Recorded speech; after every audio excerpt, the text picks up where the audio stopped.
Moi c'est Chloé, je suis responsable de la ruche de Bagnolet dans le 93 et j'ai ouvert cette ruche pendant le premier confinement parce que je souhaitais apporter une alternative aux grandes chaînes de supermarchés qu'il y avait sur la commune.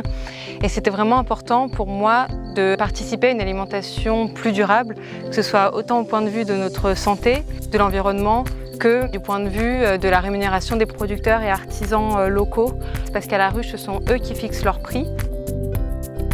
Et là, du coup, on va à la rencontre de Pierre, qui est un agriculteur bio qui se trouve pas très loin de Paris et qui fournit la ruche en fruits et légumes bio. Allons-y! Donc là, vous pouvez voir un petit peu l'étendue. On a du céleri branche, de la blette, du fenouil, de la betterave, de la salade, du radis. Ce qui est super quand on souhaite ouvrir une ruche, c'est qu'il y a déjà un réseau de producteurs qui est très présent sur le territoire. J'ai pu aussi faire rentrer de nouveaux producteurs et de nouveaux artisans. Ce qu'on voit là, ce sont les tomates que nous aurons dans nos assiettes d'ici 10 jours, 2 semaines. Pour moi, le rôle de responsable de ruche, c'est vraiment un rôle pivot. C'est-à-dire, c'est être l'intermédiaire entre les membres d'une part et les producteurs d'autre part, de pouvoir raconter leur histoire, leur métier, de pouvoir aussi être le porte-parole des membres, faire en sorte de leur apporter finalement les meilleurs produits qui soient. J'ai découvert Pain et Vivo pendant le premier confinement et c'est vrai que j'ai tout de suite beaucoup adhéré à leur projet, à leur approche, à cet aspect militant aussi dans la fabrication du pain, l'utilisation de farines anciennes, l'utilisation d'un levain qui est très ancien. Et c'est vrai que ça fait beaucoup de sens pour moi de le proposer dans la ruche dès que j'ai pu.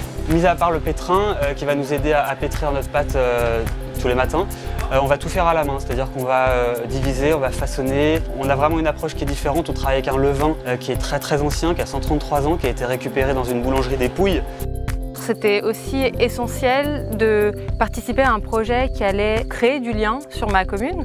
Je souhaitais également rendre plus accessibles les produits fermiers, les produits paysans aux urbains.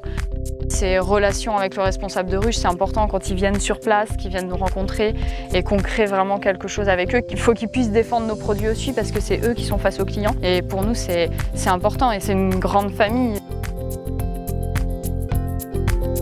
La plateforme de la ruche qui dit oui, qui peut être utilisée via le site web ou via l'application. Moi, c'est un outil que j'utilise énormément, notamment pendant les distributions pour s'assurer que je remets bien tous les produits aux membres. Le rôle de responsable de ruche, il représente pour moi à peu près une dizaine d'heures de travail par semaine. Je trouve par ailleurs que c'est une aventure entrepreneuriale qui est extrêmement enrichissante et ça permet aussi d'avoir un bon revenu d'appoint.